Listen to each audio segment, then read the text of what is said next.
हम सभी यहाँ पर भगवान महावीर जयंती मनाने के लिए एकत्रित हुए। भगवान महावीर जिन्हें जैन समाज में 24वें और अंतिम तीर्थंकर की मान्यता है, भारत ही नहीं बल्कि पूरे विश्व के लिए आध्यात्मिक चेतना के वह प्रेरणा पुंज है। 2500 से अधिक वर्ष पहले संपूर्ण मानवता के कल्याण के लिए उन्होंने शांति, सौहार्द और भाईचारे और अहिंसा का जो संदेश दिया था, वह आज भी उतना ही प्रासंगिक है जितना कि उस समय प्रासंगिक हुआ करता था। उनकी प्रेरणा से ही जैन समाज अहिंसा, सत्य, अचौर्य, शील और अपरिग्रह का पंच महाव्रत यह धारण करता है।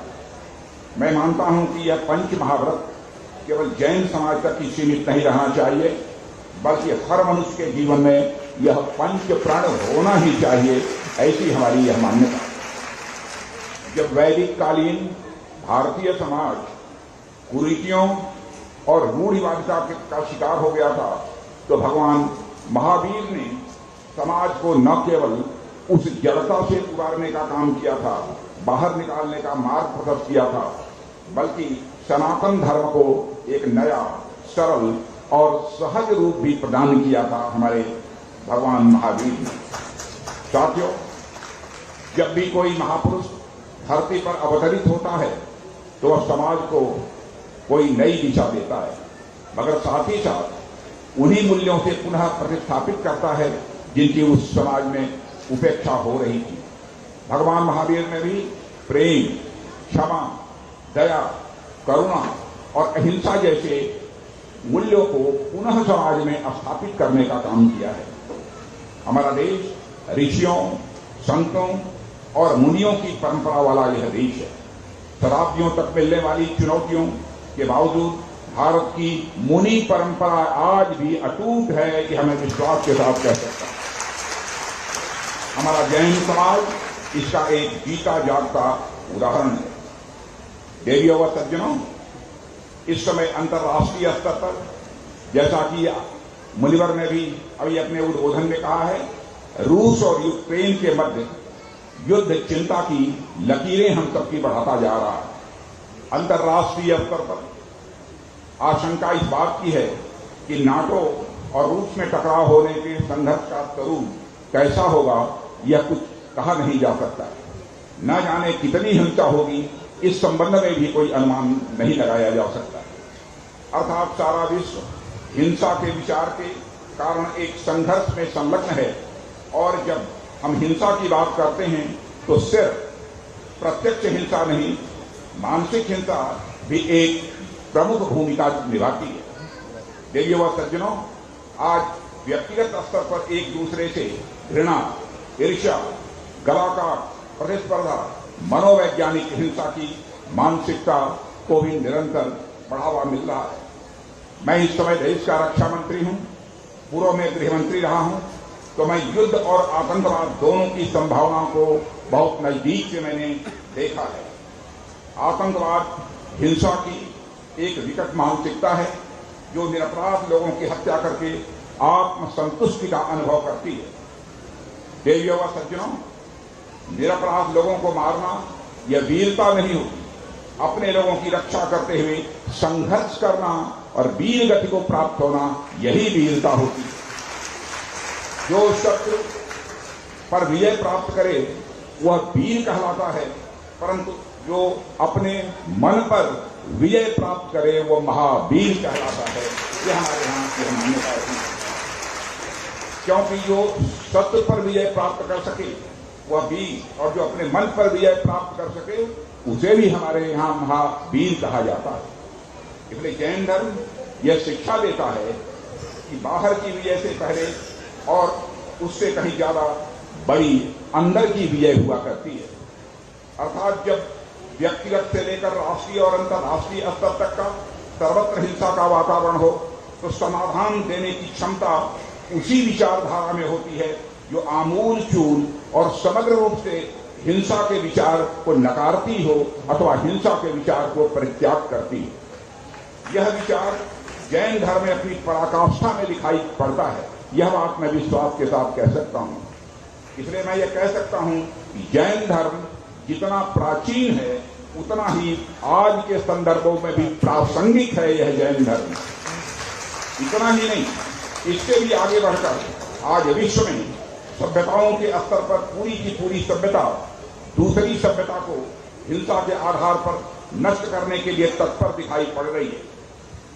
शायद इसके सुप्रसिद्ध अमेरिकी लेखक सैमुअल हंटिंगटन ने अपनी पुस्तक द क्लैश ऑफ सिविलाइजेशन में यह सिद्धांत प्रतिपादित किया है कि संपूर्ण विश्व सभ्यताओं के हिंसात्मक संघर्ष की तरफ यह बढ़ रहा है। अब प्रश्न उठता है कि चतुर्विध हिंसा के इस वातावरण में क्या सुख और शांति का कोई आधार खोजा जा सकता है? निश्चित रूप से यह आधार सदा सर्वदा से विश्व को शांति का सनातन संदेश देने वाली भारत भूमि में ही मिल सकता है, दुनिया के अन्य किसी भूमि में नहीं मिल सकता। भारत भूमि में भी इसका समाधान केवल वही विचारधारा दे सकती है जो हिंसा के विचार को अपने मूलतम और सूक्ष्मतम रूप से पूर्णतः नकारती है। अहिंसा जिसका ध्येय भी हो और अहिंसा जिसका लक्ष्य भी हो, अहिंसा जिसका पथ भी हो और अहिंसा जिसका पाथेय भी हो। यह विचारधारा सिर्फ भारतीय संस्कृति के बहुमूल्य रत्न जैन धर्म के पास है, यह मैं विश्वास के साथ कह सकता हूं। क्योंकि जैन धर्म में भारत ही नहीं बल्कि सारे विश्व में, और सिर्फ आज ही नहीं बल्कि विश्व के संपूर्ण इतिहास में अहिंसात्मक जीवन पद्धति की पराकाष्ठा है। देवियों और सज्जनों, भारतीय संस्कृति की महान विशेषताओं में सत्य और अहिंसा यह सबसे ऊपर है। अहिंसा के माध्यम से समाज में चेतना का संचार करना भारतीय संस्कृति का यह प्रमुख लक्ष्य रहा है, यह प्रमुख हेतु रहा है। महात्मा बुद्ध से लेकर महात्मा गांधी तक भारत के इस संदेश की प्रसंग सारे विश्व में सुनाई पड़ती है। परंतु इस अहिंसात्मक पद्धति का महानतम स्वरूप यदि किसी मत में दिखाई पड़ता है तो वह केवल और केवल वह जैन धर्म है जिसमें यह दिखाई पड़े। एक छोटे से कीड़े के प्राणों की चिंता करना, जमीन पर रहने वाले अदृश्य जैसे कीड़ों को भी पैर के नीचे आने से बचाना, यह जैन धर्म का एक अद्भुत आदर्श है जो भारतीय संस्कृति के वेदों में उल्लेखित उद्घोष आत्मवत सर्वभूतेषु यह पश्यति च पंडितः, अर्थात जो इस जगत के सभी जीव जंतुओं को अपने समान समझे वही वास्तविक ज्ञानी है, इसका उल्लेख वेदों में है। पर इसे अपनी पराकाष्ठा पर चरितार्थ करके दिखाया है तो केवल जैन धर्म ने इसे चरितार्थ करके दिखाया। जैन धर्म के इस महान योगदान के लिए भारतीय संस्कृति सदैव ऋणी रहेगी। आज यूक्रेन युद्ध में कई प्रकार के खतरे साफ तौर पर देखे जा सकते हैं। आज मनुष्य ने अपने आणविक हथियार बना रखे हैं, एक नहीं बल्कि कई बार दुनिया जिससे नष्ट की जा सकती है। ऐसे समय में ऐसा धर्म जो एक मच्छर मुंह में न आ जाए इसके लिए मुंह पर कपड़ा रखने का भी आदेश देता हो, जिसके संत और साधु तक ध्यान रखते हों कि पैर के नीचे कोई कीड़ा तक न आ जाए, तो ऐसा धर्म और दर्शन इस चतुर्विध हिंसा को अंधकार में एक जीवन की ज्योति के समान है। जैन धर्म की भारतीय संस्कृति में महत्ता सिर्फ धार्मिक व सांस्कृतिक पक्ष पर ही नहीं है, वरन राष्ट्रीय एकता के परिदृश्य में भी जैन धर्म का एक बहुत बड़ा योगदान है। यदि मैं इसे कहूं कि अभूतपूर्व योगदान है तो यह कहना भी अतिशयोक्तिपूर्ण नहीं हो। भारत के सुप्रसिद्ध लिखित इतिहास जिसे पश्चिमी विद्वानों ने भी मान्यता प्रदान की है, उसके अनुसार भारत एक राष्ट्र के रूप में संगठित स्वरूप सर्वप्रथम आज से लगभग 2400 वर्ष पहले चाणक्य के दिशा निर्देश में सम्राट चंद्रगुप्त मौर्य ने ही स्थापित किया था। सम्राट चंद्रगुप्त मौर्य जैन धर्म में आस्था रखते थे। उनका राज्याभिषेक भी जैन परंपरा के अनुसार ही हुआ था और उन्होंने राजपाट को त्यागने के बाद जब संन्यास आश्रम में प्रवेश किया तो वे जैन श्रमण बनकर कर्नाटक के त्रिवेणीगोला में जाकर अपने जीवन के अंतिम दिनों को व्यतीत करने का काम किया था। अक्सर हमारी पार्टी के बारे में अल्पसंख्यकों को लेकर भी कई सवाल उठाए जाते हैं, तो मैं याद दिलाना चाहता हूं कि भारतीय समाज में सर्वाधिक शिक्षा और समृद्धि जैन समाज के पास है,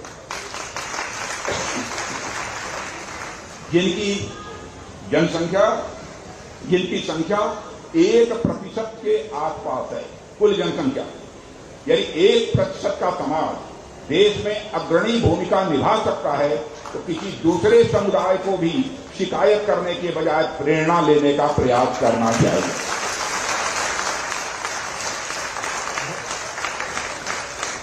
वैसे देवियों और सज्जनों में जैन धर्म का कोई बहुत बड़ा ज्ञाता नहीं है, अध्येता नहीं है, परंतु जो भी थोड़ी बहुत मुझे जानकारी है, जो कुछ भी मैंने पढ़ा है, उसके अनुसार जैन दर्शन में यह धारणा है कि संपूर्ण प्रकृति एक मूल कण से बनी। अब तो वैज्ञानिक भी यही मान्यता देते, एक मूल कण से बनी है और वही भिन्न भिन्न रूप में संसार के सभी वस्तुओं और उत्पादन का निर्माण करता है।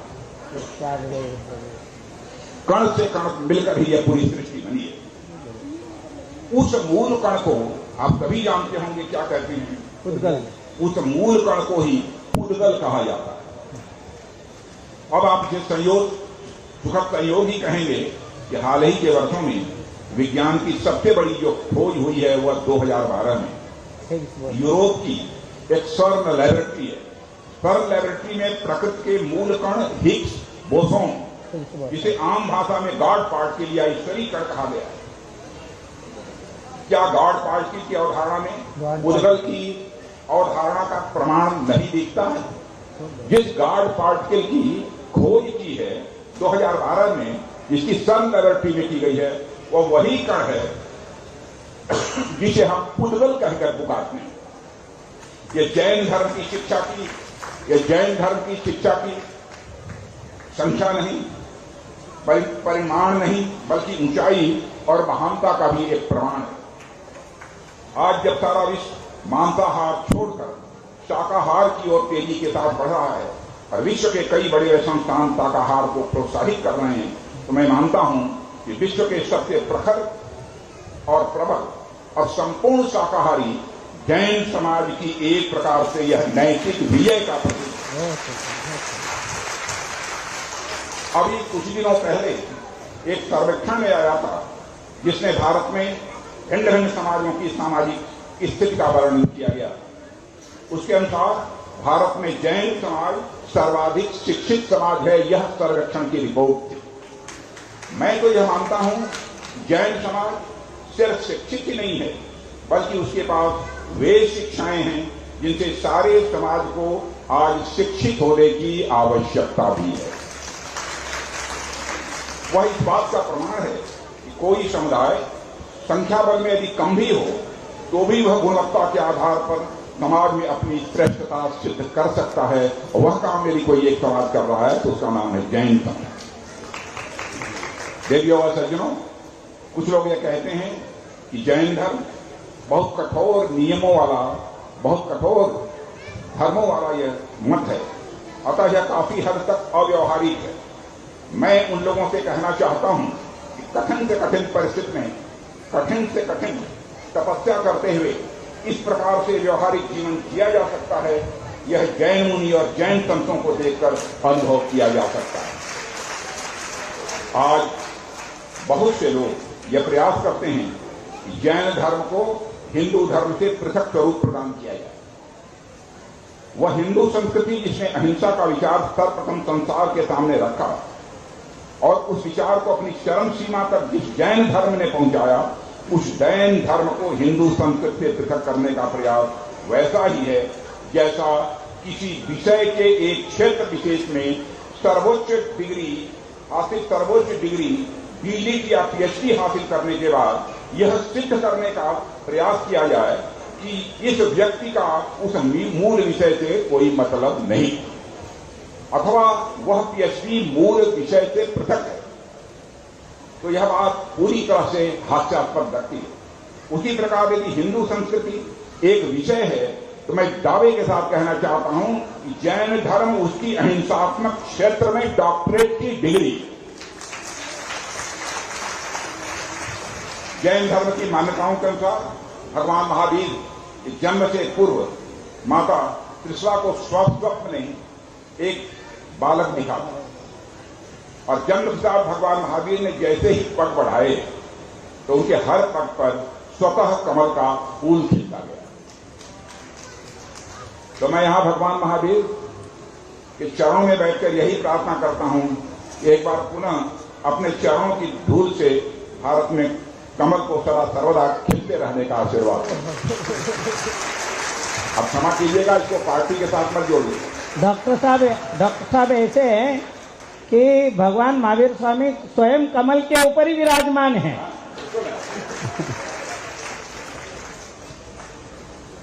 आज इस कार्यक्रम में आकर सचमुच मुझे बहुत ही सुखद अनुभूति हुई है और जब भी मैं जैन समाज के कार्यक्रम में मैं जाता हूं तो जिस अनुकूल संवेदना जिस प्रकार की मुझे होती है उसकी मैं शब्दों में उसका वर्णन नहीं कर सकता हूं। और सामान्यतः जब जैन समाज के कार्यक्रम होते हैं और हमारी व्यस्तता नहीं होती है तो मैं निश्चित रूप से उन कार्यक्रमों में भाग लेने की अपनी कहीं भरपूर कोशिश करता हूं। यह मेरा सौभाग्य रहा है कि आज मैं पुनः इतने मुनिवर जब यहां पर उपस्थित हों उनके समक्ष आकर आप भक्तों का भी दर्शन कर, उनका तो दर्शन करने का सौभाग्य प्राप्त हुआ ही, लेकिन जो उनके भक्त बैठे हैं उनका भी दर्शन प्राप्त करके मुझे पुण्य लाभ हुआ है। यह बात मैं विश्वास के साथ मैं कह सकता हूं। यही शब्दों के साथ पुनः एक बार आप सबके श्री चरणों में शीश झुकाकर प्रणाम करते हुए अपना निवेदन यही समाप्त करता हूं।